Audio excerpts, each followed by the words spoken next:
Esse podcast é apresentado por b9.com.br.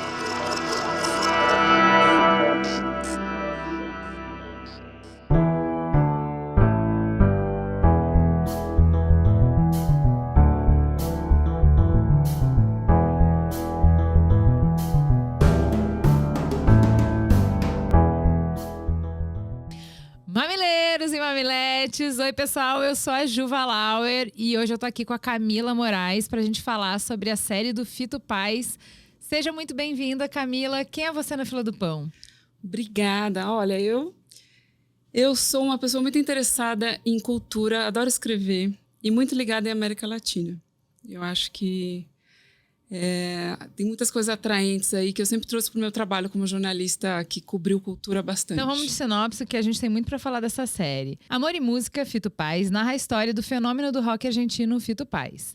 A série biográfica celebra os 30 anos do icônico disco El Amor Después del Amor, o álbum mais vendido da história da música nacional da Argentina.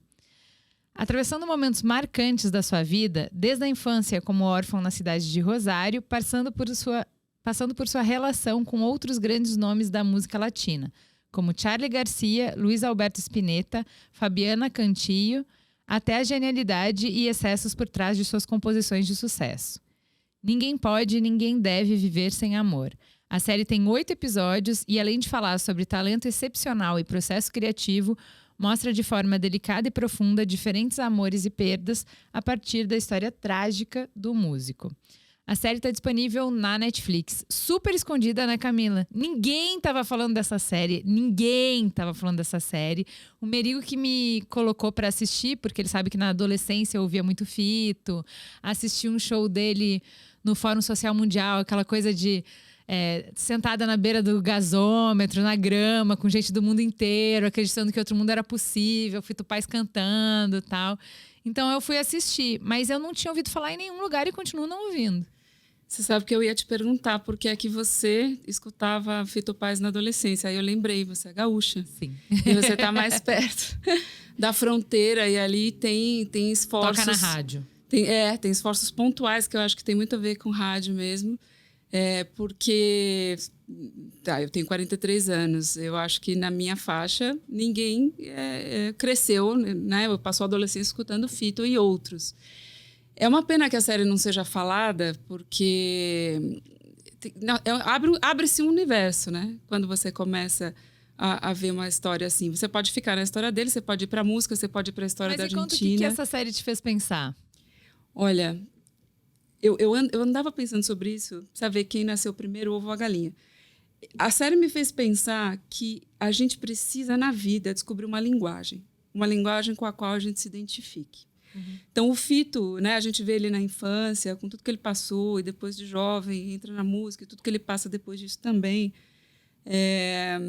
A gente vê que ele grudou no piano, né? Ele herdou esse piano, o interesse em música, tanto da mãe, que morre muito cedo, como do pai, que não era um músico, mas era um cara muito ligado em música, visitava lojas de discos todos os fins de semana com ele e tal. E a avó, né, a avó paterna, que é quem cuida dele, cria ele depois. Então, ele herdou esse piano, mas a série dá a entender que ele ficou meio proibido de usar o piano por um tempo. Ficou trancado, né? Acho que tinha uma coisa afetiva ali. Uma dor, eu acho, dolorosa. Né? O piano era um objeto do luto do pai dele. Ele não conseguia se livrar do piano e nem lidar com o piano. Nem usar, né? Exato. Deixar o piano viver. Não podia. E aí, mas ele tinha uma atração enorme por aquilo, até que ele pôde. E daí grudou nessas teclas, não só do piano, como do teclado. Uhum. A série mostra ele em vários momentos com um tecladinho pequeno, que parece coisa de criança mesmo. Ele ganha um do Charly Garcia. Quando ele está triste, ele encosta num canto e fica plim, plim, plim. Assim. Então, ele descobriu, e ele fala isso em entrevistas, né? Ele descobriu a música e o piano como uma linguagem. Eu vou me expressar com esse negócio aqui. E eu acho que na vida... Eu vou dar conta do que está fraturado dentro de mim através disso, né? Porque a gente não pode reprimir, né? Nem o bom, nem especialmente o ruim, né? Uhum. E se a gente acha um lugar no mundo, que eu estou chamando de linguagem, você consegue colocar isso para fora. E não precisa ser arte, né? Para ficar na palavra linguagem, até você trabalha com meteorologia. Você precisa explicar que hoje vai chover, mas vai chover assim, mas vai nublar. Depois... Você tem que escolher as palavras, você tem que se apropriar daquilo. E a gente percebe quando alguém está num lugar que para a gente é importante ou não é, mas a pessoa se sente no lugar certo. Então, a série me fez pensar, falei, nossa, a música salvou esse cara. Sem que isso seja um clichê, salvou todos os dias. Exato. Né? Ele tinha um lugar no mundo e, claro, os afetos, e tem outras coisas para a gente falar sobre a vida dele, mas é uma busca que a gente tem que ter, né? Então, mas acho lindíssimo que você trouxe isso, porque meu filho está no Fundamental 2, que é a hora que você vai escolher o que é essencial. A gente está como país nessa discussão de o que a gente vai colocar de obrigatório no ensino médio. Então, quando a gente coloca a arte como essencial para o ser humano para dar conta de viver, da dor que é viver. Porque, de alguma forma, você vai ter que conseguir lidar com você mesmo. Lidar com as suas emoções. E a arte te ajuda, tem um canal para isso, né? Você encontrar qual é a linguagem onde você vai conseguir se expressar para se entender e para dar vazão ao que você sente, não é supérfluo, né? Eu acho que é uma loucura que em 2023 a gente tem que bater na porta de uma escola e falar que a arte é importante. É uma cultura, enfim, é uma conversa de louco.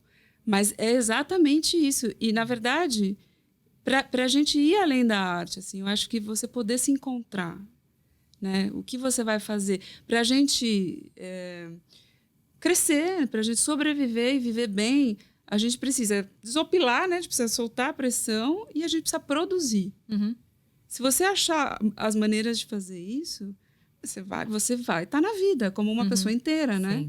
E a série mostra como o Fito Paz viveu várias desgraças pessoais e viveu num tempo histórico bem difícil também ali na Argentina. Exato. E sobreviveu, entendeu? E produziu e ofereceu para os outros alguma coisa além de ter sobrevivido, né? Sim, sim. Já que você falou das tragédias, eu fiquei pensando muito nisso, né? No poder de você se apropriar da sua história. De você compreender a sua história e partir tudo que você fala, construção a partir disso. Porque a gente está num momento tão enlatado, né? Você produz conteúdo também e você sabe do quanto que as pesquisas, as tendências vão nos dizer para que lado a gente vai. E o filme mostra uma direção contrária disso. Ele volta para o que é particular, para o que é aldeia, para o que é Rosário. Ele canta até hoje de Rosário, como um menino de Rosário, um menino de uma cidadezinha do interior, como um menino que cresceu sem mãe, essa mãe que não está com ele, ela está presente na obra, os amores que ele teve estão presentes na obra, o pai, a relação com o pai, com as avós está presente na obra. Então, o que te faz único e o que te dá um lugar na mesa é justamente a sua história. E a gente está sempre olhando para fora. Nossa, tem tanto para falar sobre isso, cara. Realmente, esse cara é o amor, né? O Fito Paz. É engraçado que ele seja roqueirinho e tal, né? Eu digo roqueirinho porque lá na juventude era o roqueirinho. Depois virou grande artista do rock argentino, latino-americano, etc. Mas porque ele é romântico pra caramba. E não é só um amor romântico de casal, é uma coisa de cantar o amor, né? A série chama em espanhol El Amor, Después del Amor, que é o nome do disco, é o nome da música. Não podia chamar outra coisa, porque essa coisa de amor em cima de amor, de cima de amor. Porque ele canta a família, né? Tem essa frase que eu não vou lembrar quem falou, mas que eu penso muito nela, que na infância a gente vê o mundo pela primeira vez na infância e depois a gente só lembra dele. Ai, que legal. Então a série, ela é o Fito até os 30, mais ou menos, né? Cara, vamos chamar de infância estendida, né? É isso. É a autobiografia dele. Ele escreveu uma autobiografia na pandemia. Sim. Deve ter servido de base, né? Foi nos 30 primeiros anos. Eu fiquei muito marcada por um livro colombiano escrito pelo Héctor Abad, que é A Ausência que Seremos. Ele hoje já tem uma reedição no Brasil, mas na época que eu fiquei encantada não tinha. Eu saí comprando todos os que eu achei em sebo para dar para os meus amigos, porque eu achei a relação de pai que ele descreve muito linda e de como o amor, não existe excesso de amor, né? Você não vai estragar uma criança com amor. Assim, o que ele conta ali para mim me transformou. E o Fito Paz, a série me marcou do mesmo jeito. Eu fiquei muito encantada pela declaração de amor pro pai, por como esse vínculo salvou ele na vida. De como é uma poupança, de como esse amor do pai é uma herança eterna, que não se desgasta, como é um guarda-chuva que vai te proteger. Não que ele não tenha sido avassalado pela vida, atropelado pela vida, que ele não tenha se perdido. A gente não consegue proteger os filhos de sofrer. Mas que no sofrimento que ele tivesse, qualquer coisa que ele passou pela vida, ele ainda foi uma criança amada. Adulto, com 40 anos, com 50 anos. Ele tem uma diferença que ele foi uma criança muito amada, muito...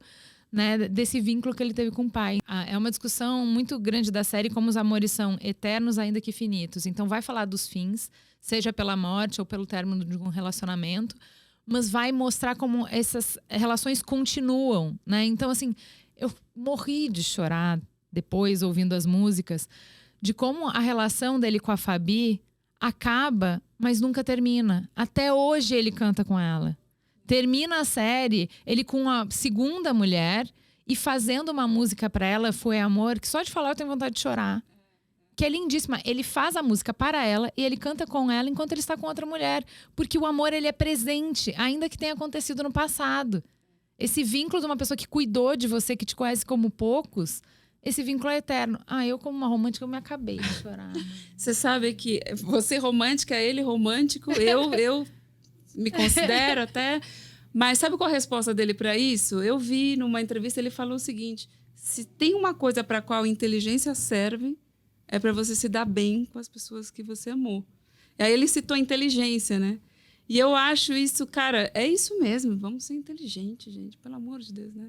E ele teve gás, né? Como você falou, ele recebeu um combustível na infância e ele percebeu que ele sobreviveu por isso. Ele não era... Ele briga com o pai, né? Ele tem desentendimentos, mas ele, enfim, agradece ao pai e reconhece tudo que ele recebeu e também das avós que criaram. Enfim. Eu vi uma entrevista dele num podcast que o jornalista fala assim: você fala muito dos rituais que você tinha com seu pai, mas você é um artista, você não deve ter conseguido ter rituais com seus filhos, né? Porque tá sempre viajando. Ele falou: como assim? Eu sempre tive também. Não, mas ele falou, eu sempre combinei com as mães deles de que, sei lá, agora eu já não lembro mais, mas é tipo como se fosse de quinta a segunda era comigo.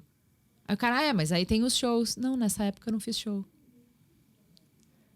Aí ele falou, eles não vão ser pequenos pra sempre. Aí eu me descabelei de chorar de novo.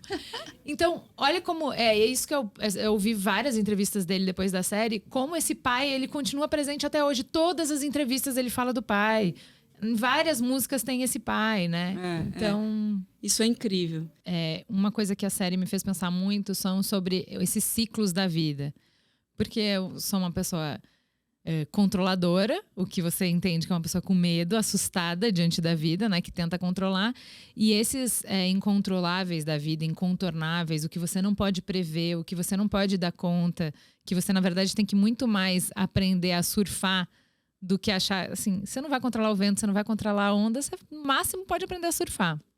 E acho que a série tem muito disso, né? Como nos ciclos, algumas vezes é tudo ao mesmo tempo, na mesma hora. Então, eu achei muito bom essa coisa de que eu acho que todo mundo que é jovem vai se identificar, que é o terror do início. Que você está tentando aprender alguma coisa, início de carreira, né? Que você tem que se provar, então você está queimando a vela das duas pontas, você está trabalhando 24/7, você está sempre disponível, você diz sim para tudo porque você não sabe onde que vai virar.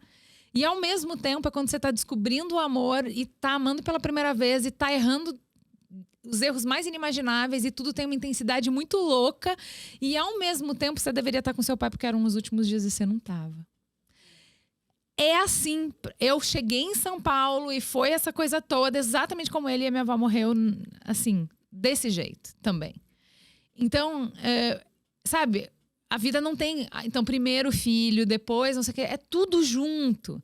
E como às vezes, em termos de trabalho, a carreira não é uma construção de bloquinho por bloquinho, é caótico. Às vezes você tá muito bem porque ele estoura no início, e aí... você não é mais interessante. E aí você tá tentando manter o mínimo enquanto a vida tá trambelhada do outro lado. A série presta esse serviço. Mostra uma trajetória que, se você for no Wikipedia, vai ver os prêmios que ele ganhou e os discos que ele gravou. Você fala, bom, esse aí é um vencedor, né? Sim. Mas o que aconteceu? Tragédia atrás de tragédia. Eu acho que ninguém, aqui no Brasil, com certeza, mas muita gente não devia saber que ele coleciona essas histórias tristes, né? E difíceis. A gente tem mesmo que tentar descobrir qual é a tua vocação, sem que isso seja um martírio também, experimentando. Mas ali, labutando. Mas sabendo que, assim, que não vão ser dias só bons. E essa questão, só porque você tá em um momento ruim, não quer dizer que acabou, entendeu? É uma fase, tem os ciclos. Mas você sabe que a série é legal também porque ela dá vontade de extrapolar, né? Cara, eu pesquisei Fito Paz e olhei em podcast no Spotify para ouvir entrevistas dele, para continuar. Depois fui lendo, fui vendo coisa em espanhol e tal. Comecei a assistir outras séries argentinas.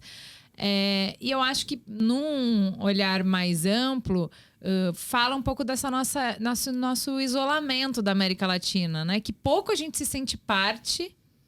A gente se sente muito mais próximo em termos de cultura americana do que dos nossos vizinhos. E acho isso uma perda, né? Nossa, essa é a minha história profissional, né? De certa altura da vida eu pensei isso que você está falando exatamente. Falei, mas por quê? E o gancho para mim foi o cinema, em primeiro lugar. Era uma época, fim dos anos 90, que o Brasil estava retomando o cinema, a Argentina também. E eu comecei pela Argentina, esse boom do novo cine argentino, né? E depois fui expandindo. E quando você expande, daí você vai para a música, daí você vai para a literatura. Literatura teve pontos de encontro, né? Sim. Em alguns momentos também. Mas é isso, a gente se encontra e a gente se afasta. E o Brasil tem essa imagem. Eu morei na Colômbia, estudei em Cuba, estudei na Argentina mesmo. E o Brasil tem essa imagem da grande ilha, né? A gente está virado para o outro lado. Eu nunca aceitei totalmente essa tese, porque eu acho que de lado e lado, né, existe essa coisa de dar as costas eventualmente. Mas a gente é um país muito grande, com uma história, né, uma colonização diferente, né? Portugal veio para cá, enfim. A gente precisa entrar nisso. Tem muitas razões que explicam, mas a indústria cultural persistir tanto tempo se ignorando, né, basicamente, tirando esforços pontuais, é uma pena. E se existe um momento que a gente pode romper isso, porque a gente não está tanto nas mãos da indústria cultural, é a internet, né? É o momento atual, em que você consegue os conteúdos, né, e consegue chegar, consegue se informar, porque quando a gente faz isso, você descobre que tem coisa boa pra caramba. Assim. Tem música boa pra caramba, tem coisas que nos divertem, nos complementam, nos inspiram como qualquer outro lugar, assim, Estados Unidos, Europa. E não é só crise, né? A gente relaciona a América Latina a crise, problema. Sim. E não é, cara, tem tanta coisa. Ai, que maravilhoso, né? Vamos fazer essas pontes que acho que a gente tem muito a ganhar. Obrigada, Camila. Foi uma delícia te receber. O maior prazer. Obrigada.